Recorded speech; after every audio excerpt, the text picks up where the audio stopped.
Welcome to ഐ+ daily current affairs. ഇന്ന് 2026 ഫെബ്രുവരി 3. ഇന്നത്തെ പ്രധാന ആനുകാലിക സംഭവങ്ങൾ നോക്കാം. ടിബറ്റൻ ആത്മീയ നേതാവായ ദലൈ ലാമയുടെ meditations the reflections of his holiness the Dalai Lama എന്ന സ്പോക്കൺ വേർഡ് ആൽബത്തിന് ഗ്രാമി അവാർഡ് ലഭിച്ചു. യുഎസിലെ ലോസ് ഏഞ്ചലസിൽ നടന്ന 68ാമത് വാർഷിക ഗ്രാമി അവാർഡുകളിൽ മികച്ച ഓഡിയോ പുസ്തകം, ആഖ്യാനം, കഥ പറച്ചിൽ, റെക്കോർഡിംഗ് എന്നീ വിഭാഗത്തിലാണ് ഈ ആൽബം വിജയിച്ചത്. ഇന്ത്യ തങ്ങളുടെ വളരുന്ന റംസാർ സൈറ്റുകളുടെ പട്ടികയിൽ 2 തണ്ണീർത്തടങ്ങൾ കൂടി കൂട്ടിച്ചേർത്തു.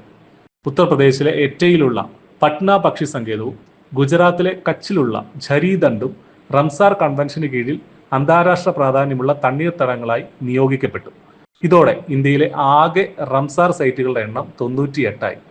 ഇന്ത്യൻ ബാഡ്മിന്റണിൽ പുതിയ താരോദയമായി ഹരിയാനയിൽ നിന്നുള്ള 20കാരിയായ ദേവിക സിഹാഗ്. തായ്ലൻഡ് മാസ്റ്റേഴ്സ് 2026 തന്റെ ആദ്യ BWF സൂപ്പർ 300 കിരീടം നേടിയതിനു ശേഷം ദേവിക നിഹാഗ് ദേശീയ ശ്രദ്ധ പിടിച്ചുപറ്റി. ഡെയിലി കറണ്ട് അഫയേഴ്സ് ലഭിക്കാൻ ഇപ്പോൾ തന്നെ ചാനൽ സബ്സ്ക്രൈബ് ചെയ്യും.